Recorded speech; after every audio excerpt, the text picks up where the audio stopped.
In the movie Troy. Why did you choose this life? What life? To be a great warrior.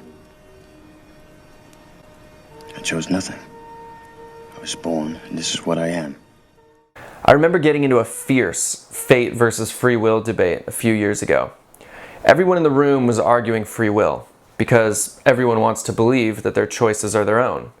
After all, if you're driving down the freeway, you can choose to veer off the road and go off a cliff at any second, right? That's all the proof you need for free will. What isn't free will is a child's natural strengths and weaknesses. Some people are born highly artistic, highly athletic, or highly intelligent. There are an infinite number of natural strengths that different people can be born with. But as they get older, there really is no denying it. They're a natural. Achilles, like Conor McGregor or Sean O'Malley, discovered as he was a teenager that he was a natural-born fighter. He was good at it. And there was no explanation for the ability, especially when he was paired against more experienced fighters. It's hard to argue nurture over nature when an unexperienced amateur teenager destroys a 26-year-old veteran. I believe that nature and fate play a much larger role in our lives than we choose to acknowledge. We want to believe that more things are within our control than they actually are. We want free will, and we want the ability to control everything. We do control our effort, but you can put in 10 times as many hours developing a skill and still not be better than a natural. It's infuriating and it's frustrating, but it's true. Some people are naturally gifted in certain areas, and there's no denying it. Real contentment lies in discovering and devoting yourself to the area of your natural gifting. To quote Achilles, "You chose nothing. You were born, and this is what you are." There is a passage in the Ching that resonates deeply with me, and I want to share it with you. The master gives himself up to whatever the moment brings. He knows that he is going to die, and he has nothing left to hold on to. No illusions in his mind, no resistances in his body. He doesn't think about his actions. They flow from the core of his being. He holds nothing back from life. Therefore, he is ready for death, as a man is ready for sleep after a good day's work. When you imagine your entire life as one good day's work, it becomes vital that you work on the right thing. You need to put all of yourself into that work and do everything in your power to ensure its success. In the movie Gladiator, Maximus says, "What we do in life echoes in eternity." Ambitious people throw themselves into something 100%, but sometimes they try to force something that was never meant for them. The reason the ancient Greeks were so adamant about the axiom, "Know thyself," is because they understood that you needed to know your strengths, your weaknesses, your natural gifting, your personality, in order to be sure that you were accomplishing your life's task and not someone else's.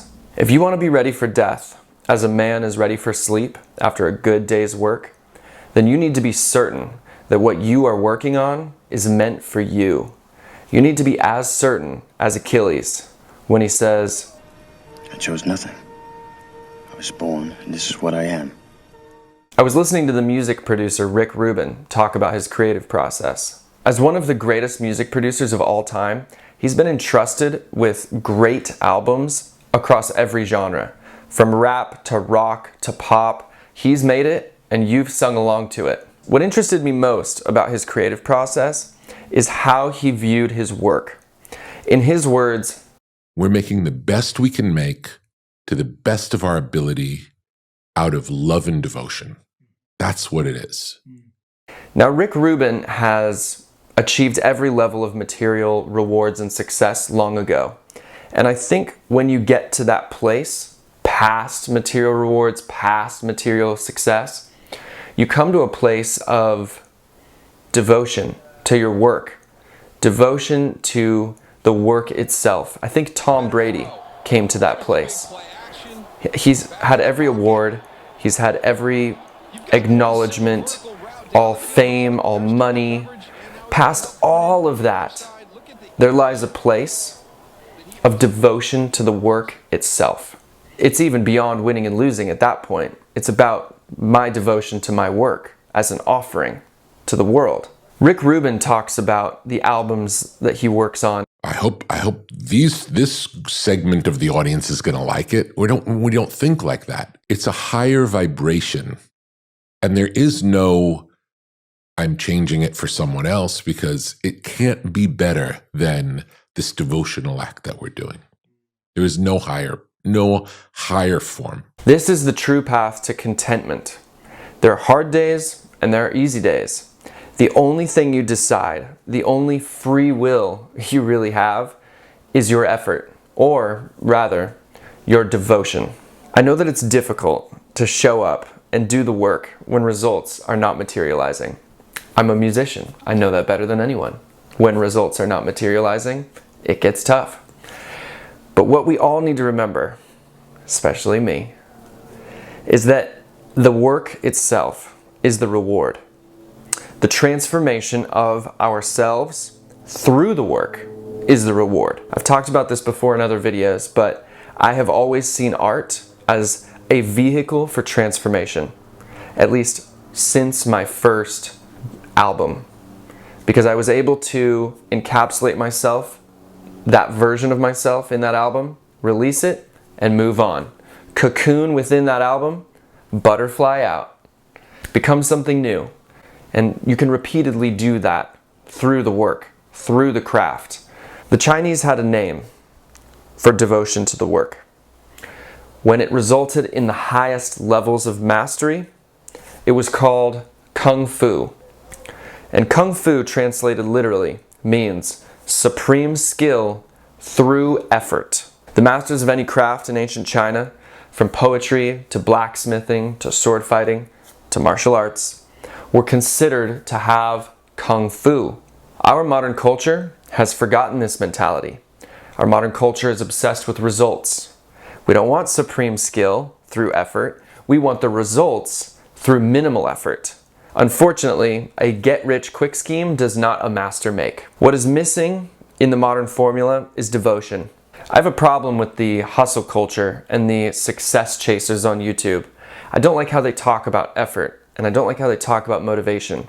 It isn't about trying. It isn't about hustling. It isn't about putting on a show, trying to get attention. It isn't about money. It isn't about fame, mansions, fast cars. It's about devotion. Devotion to the work. Devotion to your family. Devotion to your commitments. Devotion to responsibility. Are you fully devoted to your task with every fiber of your being? Because that is where contentment lies. And if you are, it shouldn't be a chore. It shouldn't be a struggle. It shouldn't be a hustle. It shouldn't be a grind. Sure, there are harder days and there are easier days. Even Rick Rubin has days he doesn't want to go to the studio, I'm sure. But it is the devotion to the work itself that will lead to supreme satisfaction and fulfillment. So next I want to talk about Hinduism. Hinduism is largely ignored in the West. But thanks to the success of the movie Oppenheimer, there is one line from the Bhagavad Gita that has stuck in our collective imaginations. That line is, "Now I am become death, destroyer of worlds." This line happens after the Prince Arjuna is told by Krishna that he must fight, for he is a warrior. Arjuna doesn't want to fight because his friends and his family are in the other army. He doesn't want to kill his brother and his cousins. Krishna explains to him that he has no choice. He was born, and this is what he is. I imagine that this book brought Oppenheimer a lot of solace and a lot of comfort, because it encourages you to do your duty and live your dharma, your destiny, your life's task, regardless of how you may feel about it. Some people don't want to fulfill their life's task. Some people run from it, kicking and screaming. Look at the Lion King. Look at Simba. He wants to Hakuna Matata. He doesn't want to go back and fight Scar. But what's his life task? What's his dharma? What's his destiny? Father?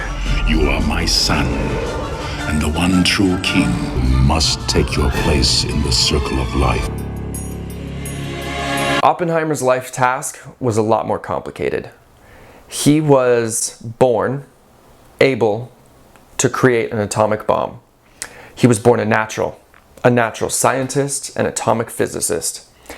And in a way, he chose nothing. He was born, and that is what he was. How then could he not finish what he knew he was capable of finishing? The reason Oppenheimer generated over $700 million in box office sales is because all of us are fascinated by the predicament that he was put in by his natural ability. A genius like Rubin should be very grateful that his talent lay in music production and not in atomic physics. It's easy to claim the moral high ground and say that we would have done differently in Oppenheimer's shoes. We would have let World War II drag on longer, and that would have been the lesser evil, rather than create an atomic bomb. And in many ways, it wasn't up to him. In a way, he chose nothing. He was born, and this is what he was. I made a video earlier about the 3 stages of life. I believe that in life there's 3 stages: exploring, empire building, and reflection. And I encourage you to watch that video if you haven't. But the reason the first stage of life is exploring is because we need to discover the areas of our natural gifting through trial and error. Hey, am I good at this? Ugh, no, I suck at that. Am I good at this? Yeah, I'm pretty good at that. Once we discover our natural gifting, within that, we find our life's task. And the second stage, empire building, could really be also considered the pursuit of your life's task. And the empire that you're building is mastery. You're building an empire of mastery over your life's task. The only choice that we have once we discover our natural gifting is whether we're going to devote ourselves fully to that task with every fiber of our being. Deciding to do so, deciding to get up and do the work, hard days and easy days, rain or shine, devoted to our craft, regardless of results or rewards, that is what leads to lasting, real contentment. Because in the end, you chose nothing. You were born, and this is what you are.